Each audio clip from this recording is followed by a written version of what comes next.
What is going on, you guys? Alex Chasen back here with a brand new video, and today let's talk about the 2024 NBA offseason winners, the OKC Thunder. Without a doubt, they have won the NBA offseason. And I know it's only July, training camp doesn't start till September, the season doesn't start till late October. I know, but free agency is pretty much over. All the big name guys are gone. All the good role players are off the board. Teams are pretty much set. And now we're seeing the new NBA rookies in Summer League. Everything is pretty much set in stone except maybe some lower tier bench guys in Summer League who get two-way contracts or maybe make a roster spot. But you know what I mean. At the end of the day, rosters are set. The offseason is coming to a close, the real meat of the offseason. So the winners of the offseason are the OKC Thunder. OKC did not make many moves this offseason, but they made the right ones. They addressed issues they saw last year,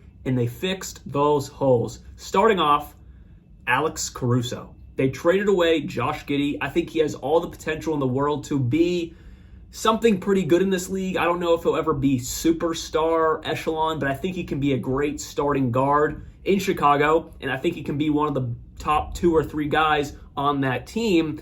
The issue was it was just never going to work alongside SGA.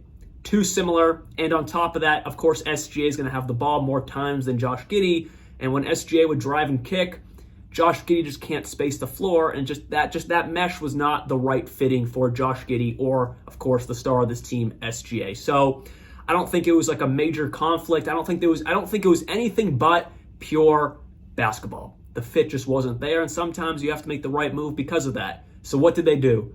They fixed a defensive hole because Josh Giddey just wasn't the greatest defender, and they also fixed his lack of spacing by bringing in Alex Caruso. I don't think it gets much better than that. Now, he is on an expiring deal, but he's also on a team that's going to be a winning team. They were the number 1 seed in the West, 57 wins.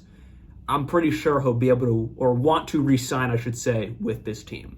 Next up, their one free agency signing, besides obviously retaining guys like Isaiah Joe and Aaron Wiggins on great team-friendly deals, besides those guys, but they were already on the team last year. They just re-signed them. They brought in Isaiah Hartenstein on a 3-year deal worth $90 million. On paper, it does seem like a lot of money, but OKC had money to spend, and they still have money to spend. They're not even near the first tax apron. We'll talk about that later, how good their cap situation is right now.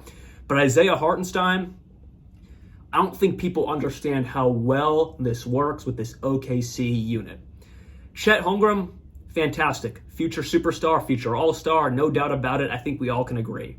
But as of right now, yes, he has the height of a center, but he's super lanky. He doesn't have the build of a center. And yes, his defense is amazing, but I don't think you can rely on him for 82 games to bang down low with other actually massive big men in this league. I don't think you can do that. I think putting him at the 4, which most likely will be the case this season, is the best for the team and best for him. So I love this move by bringing in another big man to pair up with Chet Holmgren. I think it's perfect. I absolutely love it. Not only does Isaiah Hartenstein give you 8 and 8 every single night, he's also a fantastic passing big man. He averages around 3 assists a night. That's pretty darn good for a big man. And he's also, it's not just the assist, it's just the plays he makes. I'll put some highlights while I'm talking, but he makes the right read. He makes some passes like a guard can make. He's a fantastic facilitating big man, which is also perfect alongside this great starting 5. So I love the move for Isaiah Hartenstein, and he proved in New York to be worthy of some money this offseason. That's why the Knicks couldn't retain him. They just couldn't afford him. And obviously, the Thunder, like I said earlier, had money to throw.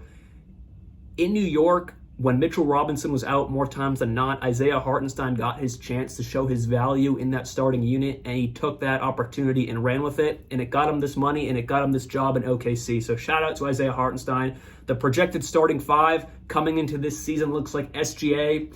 That 2 is the only question. Is it Caruso? Is it Lu Dort? I'm going to lean towards Caruso because you brought him in for a reason. Of course, he can come off the bench, but I just think he's a better Lu Dort. He's a better spacer than Lu Dort. Defensively, obviously, they're both great, but Caruso is a better one-on-one defender. But it's like 1A and 1B. I mean, either way, it's great, but I think they are going to start Caruso. And then at that 3, it's of course J-Dub, Chet at the 4, and Isaiah Hartenstein at center. Again, the only question is that 2. I don't think you can go wrong, but I would definitely say they're most likely going to start Caruso. Off the bench, I mean, that's just where the party continues. You have Cason Wallace, who proved to be a fantastic role player, future role player of this league. He basically took Trey Mann's 6-man or, backup guard role off the rip. And then you have Isaiah Joe, who re-signed on a super team-friendly deal. Same with Aaron Wiggins, 2 great complementary pieces that they were able to retain. And then you also have Lou Dort. Like I said earlier, if he's not starting, he's going to be coming off the bench. Kenrich Williams, and then Nikola Topic, the rookie guard. That might be my only question out of this entire video is why did they draft another guard when they already have SGA, Caruso, obviously they brought in, Cason Wallace, Isaiah Joe. Why did they bring in, Lou Dort? Obviously he plays more of that, 3 to that small big man 4 because he's just a bulky guy. But you know what I mean? He is like the size of a natural 2. Why did they draft Nikola Topic? It's like they just got rid of Josh Giddey, and then in return in the draft, they draft someone who's basically the same type of archetype like him.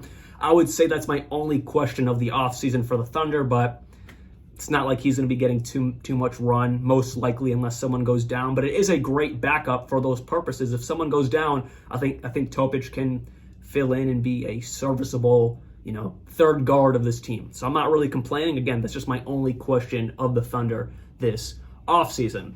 And then what I alluded to earlier, their cap situation. Currently, they are paying around $159 million this season.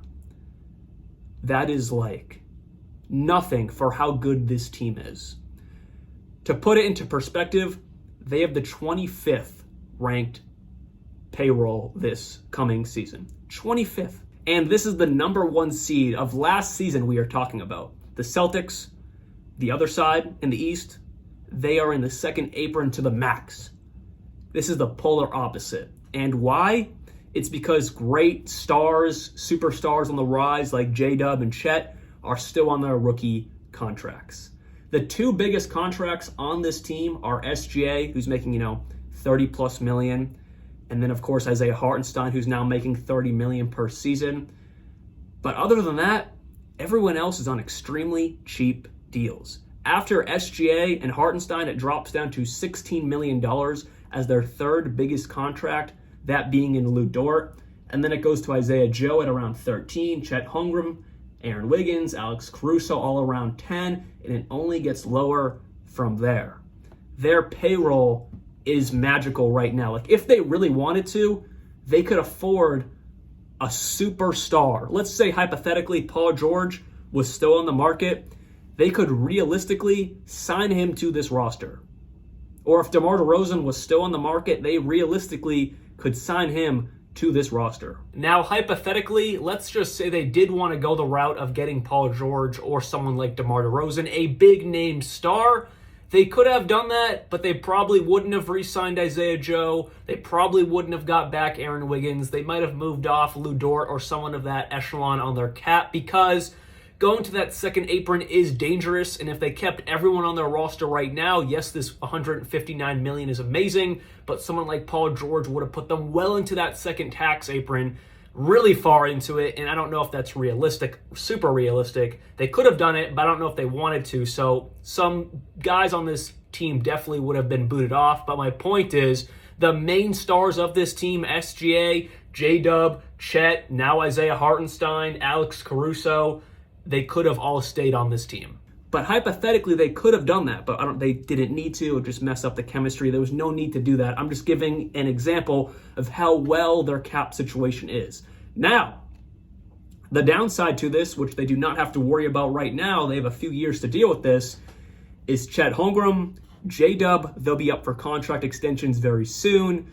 Eventually SGA is going to need to re-up on his contract in a year or two. His contract expires at the end of 26-27. So probably next offseason they'll look at a contract extension. Either way, in a couple years, they are going to be well into that first and second tax apron. But while they are still really, really cap flexible, expect them to make possible other moves, like a bigger splash.